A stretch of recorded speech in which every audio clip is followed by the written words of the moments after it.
Welcome to the Real News Network. I'm Jessica Devereaux in Baltimore. We're continuing our coverage of Ferguson, Missouri, where the body of Michael Brown was just laid to rest. The unarmed black 18-year-old was killed by police officer Darren Wilson 2 weeks ago. Now joining us from San Francisco to get his take on the recent events is John A. Powell. John is a professor of law and professor of African American Studies and Ethnic Studies at the University of California, Berkeley. Professor Powell is also the director of the Haas Institute for Fair and Inclusive Society. Thank you for joining us, John. Well, thanks for having me. So, John, what do you make of what's going on in Ferguson? What do you think has been missing from the mainstream conversation about the shooting of Michael Brown? Well, there's been a lot written and a lot not written. So one of the things that's not talked about is that our criminal justice system has long been part of our extension of how we deal with race. You think about at the end of the Civil War, there were black codes that were propagated all throughout the South. There were new rules put in place like anti-laundering laws that allowed people to sort of arrest the freed slaves and bring them back to the plantations. There was examples of sheriff departments and police departments all across the South arresting people and then leasing them out to private companies and working them to death. And that process went on until the 1940s. So the way we think of criminalization in this country has been long tied to the way of sort of racializing and policing Black people. And to most Americans, and certainly most white Americans, this is simply not in their view. They're not aware of this. They think if people get arrested, they must be criminals, they must do something wrong. And we sort of had a hiatus in the civil rights movement. And then after the civil rights movement, one of the responses to the civil rights movement was, again, a deep criminalization of Black people. Nixon ran under a theme of law and order. And we had an explosion under Reagan in sense of people incarcerated, disproportionately Black and brown. So we really have a very systematic problem, and the criminal justice system is just one extreme expression of that.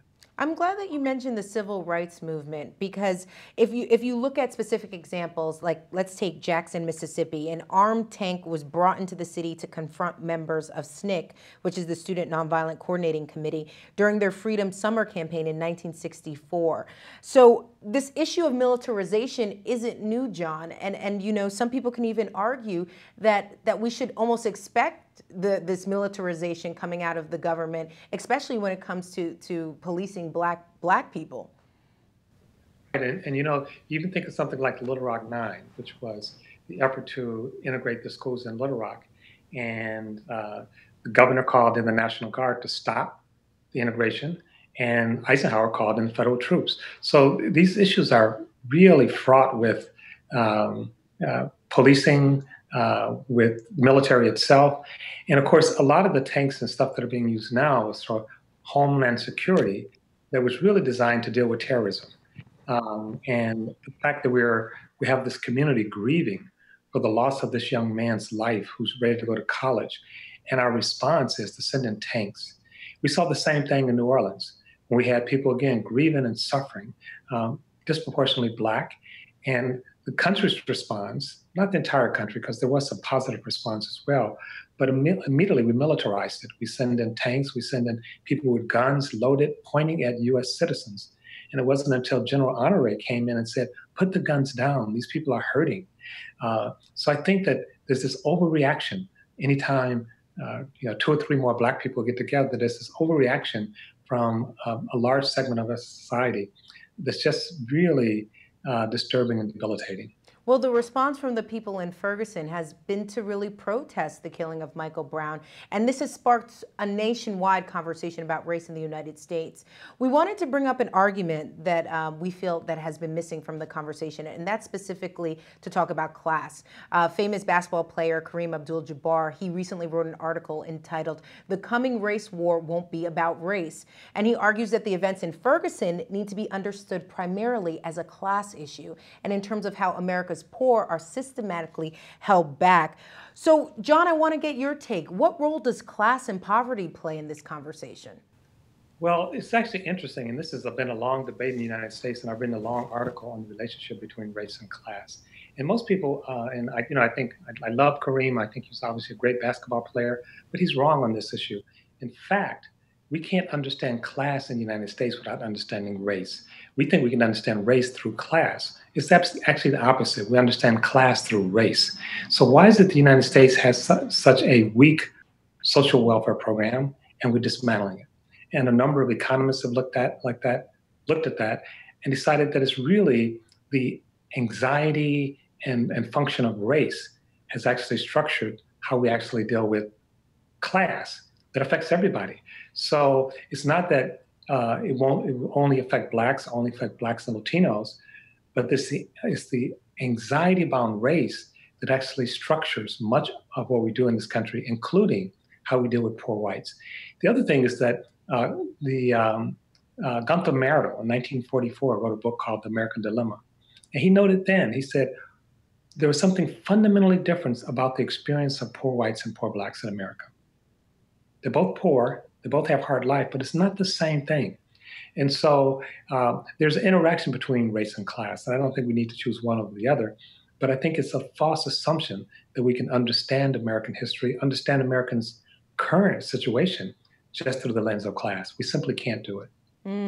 So, John, I want to get your take on what you think will be the outcome of the grand jury that's been called to investigate Darren Wilson and the shooting of Michael Brown. What do you think is going to come out of it?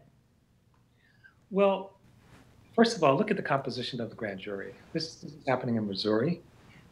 It's 6 white men, 3 white women, 2 black women, and one black man. Now, I don't know how they were selected, but in virtually every part of the United States, there are more women than men. Women vote at a higher rate than men. So I'm curious, how do we get 6 white men on the grand jury? And I don't know who these people are. They may all be upstanding citizens. We do know that about 87% of white Americans carry implicit, meaning unconscious bias toward Black people. Now, that's really shocking to most people. And the good thing about it, it's empirical. We don't have to ask people because people say, I don't notice race, I don't care about race. We can now, through social science, measure what's happening in terms of people's unconscious impressions based on race. Not just race, but gender and other things as well. And 87%. So we carry this with us. And in part, it's being reflected from what's happening in the large environment. So I'm concerned. I hope the right thing is done. I think partially would depend on how the evidence is presented, what evidence we have. And most of us won't know that. We know bits and pieces what we get from the press. But there's something quite disturbing.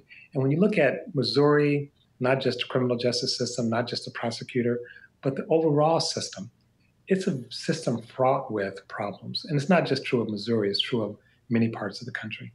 Let's turn the corner a little bit. I mean, there is so much, so many calls for justice for Michael Brown's shooter, Darren Wilson, to face justice. But, others are saying that there need to be other demands outside of this as well, and some community members have spoke to that as well.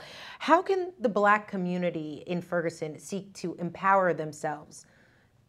Well, there are many ways. First of all, I think the Blacks in Ferguson represent about 70% of the population. They represent about 12% of the voters in the last election. You look at every major elected body, and it's overwhelmingly white. The mayor is white. Only one council member is Black. Only one school board member is Black. And it's not saying that, I don't know who these white people are that are getting elected. I'm not saying they can't be sensitive to the Black community. But the fact that there's so few Black people represented. We look at the police department, 53 people on the police department, 3 of them Black. You look at the way the court system is run in Ferguson. It's really run in a way in terms of stripping resources from the Black community. The Black community is being policed.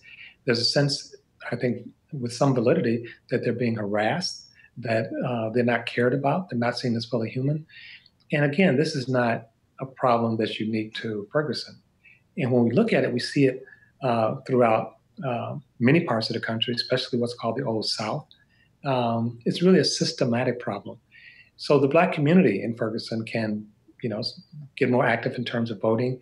But it's a problem that's really a national problem. They can't fix it by themselves. They really need to think about what's happening in Missouri and what's happening in the larger national context. John, I can hear critics kind of saying even if you elect a body that looks more like you elect officials that are black, they sort of become part of this elite and can sometimes be disconnected from the community. So how do you really ensure that there will be some progress, even just because you get people in office that look like you?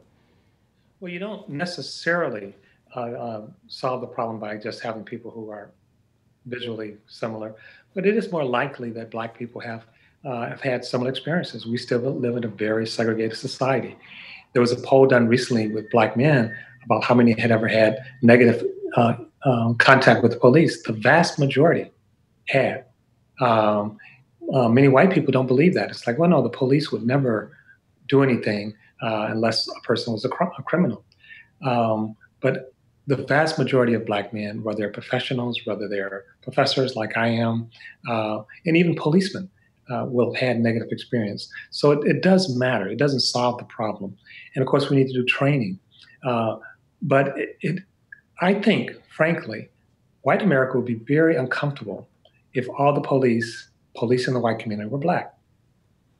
And then we hear things coming out, videotapes and others, that it's not just white people, that some of the white people on the police department are clearly, if not hostile, at least insensitive to the Black community. Many of them don't live where the Black people live, so they don't have the day-to-day experience. It looks like an occupying force. And then when you back that up with National Guard coming in with tanks, it's even more extreme. All right, John Powell joining us from San Francisco. Thank you so much for being with us. Thanks for having me. And thank you for joining us on the Real News Network.